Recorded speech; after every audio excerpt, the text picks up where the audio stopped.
जिला ऊना के आम्ब उपमंडल के तहत आती पंचायत हम्बोली के सक्षम बॉक्सिंग क्लब में बॉक्सिंग की कोचिंग लेने वाले खिलाड़ी आर्यन कुमार ने राष्ट्रीय स्तर मुक्केबाजी प्रतियोगिता में रजत पदक हासिल कर जहां अपने संस्थान का नाम रोशन किया, तो वहीं इससे पूरे हिमाचल प्रदेश को भी गर्व महसूस हुआ है।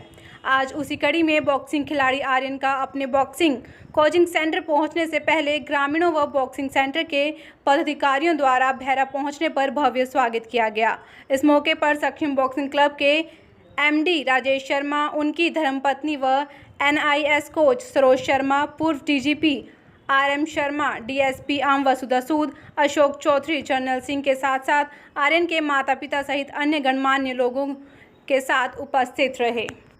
हमारा नेशनल यूथ मतलब जूनियर से भी बड़ा होता है, मतलब जो एलीट होता है, सीनियर होता है, उसके बीच में होता है। और यूथ में नेशनल आना अपने आप में एक बहुत बड़ी बात है।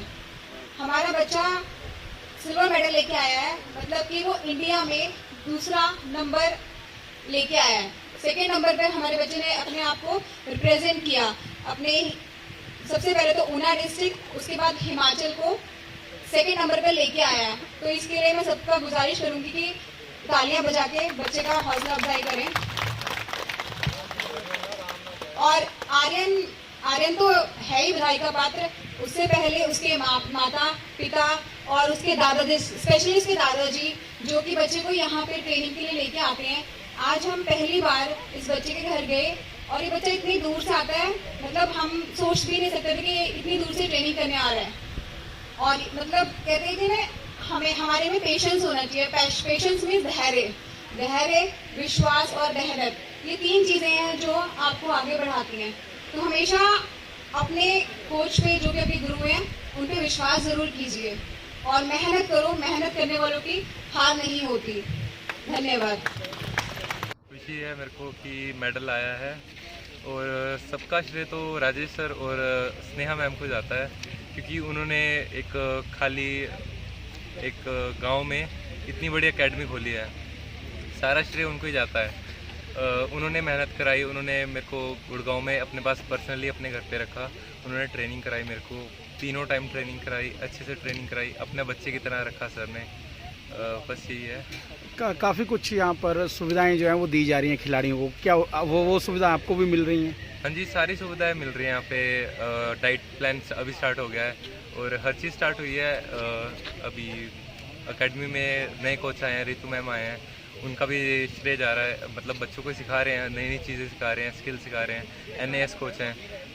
सर की एक अच्छी सर का मतलब यहाँ पे बहुत बड़ा योगदान है राजेश सर का, कि एक पिछड़े से गांव में सर ने इतनी बड़ी एकेडमी खोल दी है, जो नेशनल लेवल की एकेडमी है एक टाइप से। अब आगे का क्या सफ़र रहने वाला है आपका? अब आगे का सफ़र है हमारा रोहतक में NBA में हमारी अभी ट्रेनिंग होएगी।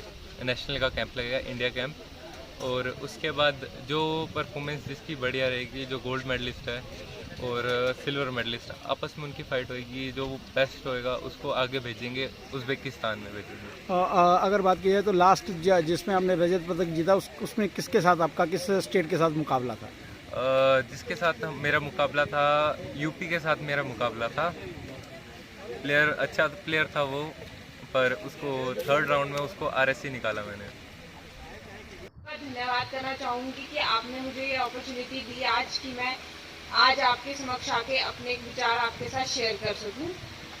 सक्षम बॉक्सिंग क्लब को सबसे पहले बहुत सारी बधाई कि उनका आज ये जो आर्यन है, जो यहाँ से सीख के गया है, उसने नेशनल लेवल पे सिल्वर मेडल जीता है, कि जो कि अपने आप में ही एक बहुत बड़ी उपलब्धि है। जैसे कि अभी इन्होंने बताया कि कैसे इसकी जर्नी रही और क्या क्या स्ट्रगल्स रही। लास्ट ईयर मेडल नहीं आया और कैसे कैसे इन्होंने फिर मेहनत करवाई। तो वो जो एक पेशेंस चाहिए होती है, मुझे लगता है कि वो बहुत बड़ी चीज़ होती है, वो बहुत बड़ी रिक्वायरमेंट होती है, जो कि जैसे हम लोगों ने भी स्ट्रगल की है, तो हमें पता है कि वो वाला फेज होता है, वो सबसे टफ होता है निकालना, जिस टाइम पे हम निराश होते हैं। तो मैं सबसे पहले चाहूँगी कि आप इनके लिए क्लैपिंग करें कि बहुत बड़ी अचीवमेंट है, और आर्यन के लिए भी कि नेशनल लेवल पे मेडल आया है। साथ ही साथ मैं पेरेंट्स के साथ ये डिस्कस करना चाहूँगी कि जैसे कि इन्होंने बोला कि डेडिकेशन और हार्डवर्क, और बच्चों को भी मैं ये बोलना चाहूँगी कि जो भी बच्चे हैं वो मतलब मेहनत करें, अपनी लाइफ में अपना गोल निर्धारित करें और गोल निर्धारित करके आगे बढ़े, डेडिकेशन के साथ काम करें, तो वो दिन दूर नहीं है जब एकेडमी में एक नहीं 10 मेडल, 20 मेडल, उससे भी ज़्यादा मेडल्स आएंगे और हर गांव से मेडल आएगा। और पेरेंट्स को भी मैं ये बोलूँगी कि आप बच्चों को मोटिवेट करें कि वो बच्चे, जैसे कि हमारा एक माइंडसेट रहा है, मेरे पास उस दिन आए थे तो मैं ये बात कर रही थी कि उस टाइम पे ऐसा होता था कि सिर्फ पढ़ाई करो, कि हमारे माइंड में है कि सिर्फ पढ़ाई करो, एक्स्ट्रा करिकुलर एक्टिविटीज़ की तरफ ध्यान नहीं देता था, कि ऐसा लगता था कि स्पोर्ट्स की इतनी इंपॉर्टेंस नहीं है।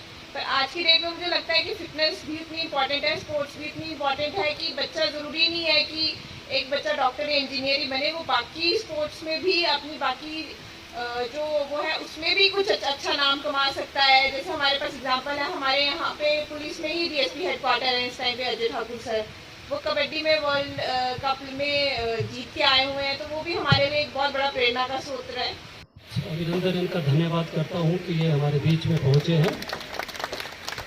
अब रही बात आर्यन की, आर्यन मैं आपको ये कुछ एक संदेश जो पहले भी देता रहा हूँ और आज फिर दे रहा हूँ कि किसी भी मुकाम पर पहुँचने के लिए आरंभ में बहुत सी मुश्किलें आती हैं, ये मैं आपको कहना चाहूँगा। मैं आपको एक दो उदाहरणें भी देना चाहूँगा।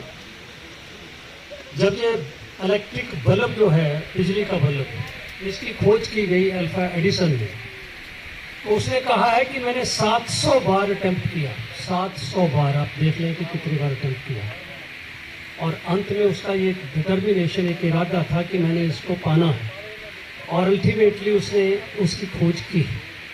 जितनी भी इन्वेंशन, जितने भी अन्वेषण हुए हैं, उसके पीछे बहुत सी मेहनत की जरूरत होती है। किसी एक दिन में या 2 दिन में कोई भी जो है वो ऊंचे मुकाम पर नहीं पहुंच सकता। उसके लिए बहुत मेहनत करनी पड़ती है, चाहे वो स्पोर्ट्स का फील्ड है, चाहे पढ़ाई का है, चाहे कैरियर बनाने का है। इसके लिए बहुत मेहनत की जरूरत होती है, जो कि आपके बच्चे जहाँ पर कर रहे हैं, ये एक बहुत ही खुशी की बात है। और आर्यन की जो उदाहरण है वो बाकियों के लिए भी एक बहुत बड़ी मोटिवेशन है, क्योंकि जब एक एकेडमी से, किसी इंस्टीट्यूट से वो बच्चा आगे निकलता है, तो वो केवल अपने लिए ही नहीं होती उसकी उदाहरण, या अपने पेरेंट्स के लिए नहीं होती, वो बाकी सभी के लिए एक रोल मॉडल का काम करता है। अब जब इसी को सारे बच्चे देखेंगे कि हमारा ही साथी नेशनल लेवल पर पहुंच गया, तो वो पूरी कोशिश करेंगे। और मैं आपको ये बताऊं कि कोशिश करना को केवल यही बात नहीं होती कि आपने 2-4 बार अटेम्प्ट कर लिया। अब कहते हैं कि पानी जो है वो उबलता है 100 डिग्री के ऊपर जाकर, उससे पहले पानी नहीं उबलेगा।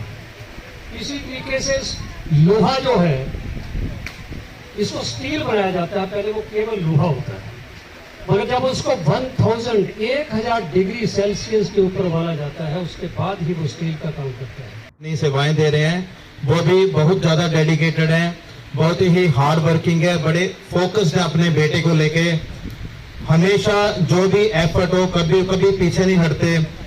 हम एक बार बोला कि इसे अगर थोड़ा ट्रेनिंग हमने खुद करवानी है, आप गुड़गांव भेज दीजिए। उन्होंने सेम डे इसे गुड़गांव में लेके आ गए, वहां 6 मंथ्स इन्होंने उसे वहां रखा। तो पेरेंट्स का बहुत बड़ा रोल होता है। जैसे अभी सर ने बोला था कि सिर्फ एक कोच का रोल नहीं होता, कोच के साथ साथ बच्चे का फोकस, बच्चे की डेडिकेशन, बच्चे का डिसिप्लिन होना, बच्चा कितना फोकस्ड है, कितना डिटरमाइंड है, ये बहुत जरूरी होता है। उसके बाद रोल आता है बच्चे के माता पिता का। बच्चे के माता पिता बच्चे के ऊपर कितना ध्यान दे रहे हैं, बच्चे की डाइट के ऊपर कितना ध्यान दे रहे हैं, बच्चे के डिसिप्लिन के ऊपर कितना ध्यान दे रहे हैं, बच्चा को जो है उसका ध्यान कहीं इधर उधर तो नहीं जा रहा। तो ये एक ऐसी चैन है, कोच, अच्छा बच्चा और बच्चे के माता पिता। अगर इन सभी चीजों का आपस में तालमेल बैठ जाए, मैं आपको बताता हूं, बच्चों को आगे बढ़ने से कोई नहीं रोक सकता। जैसा कि सर ने बताया, जो बंदा हार्ड वर्क करता है वो जिंदगी में जरूर सफल होता है। हमने भी जिंदगी में हार्ड वर्क किया है, मैंने खुद जिंदगी में स्ट्रगल किया है। मैं आप सबको एक बात बताना चाहूंगा कि थोड़ा पर्सनली हो सकता हूं, मैं सरकारी स्कूल में पढ़ा हूं, पंजाब स्कूल एजुकेशन बोर्ड में।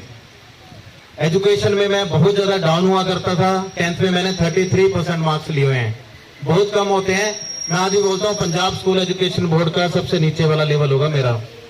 12th मैंने आर्ट्स में की, उसके बाद मेरा 3-4 साल का गैप था एजुकेशन में, स्टडी करनी छोड़ दी थी मैंने, और आज मैं यूनिवर्सिटी टॉपर हूँ। यूजीसी नेट क्वालिफाई किया, इंडिया के टॉप इंस्टीट्यूशन में मैंने जॉब कर रखी है। तो मेरा बोलने का मतलब है, जैसे सर ने बोला, अगर आप मेहनती हैं, आप हार्ड वर्कर हैं, आप डेडिकेटेड हैं, आपको दुनिया की कोई भी ताकत नहीं रोक सकती आगे बढ़ने से, आप अपना मुकाम जरूर हासिल करोगे।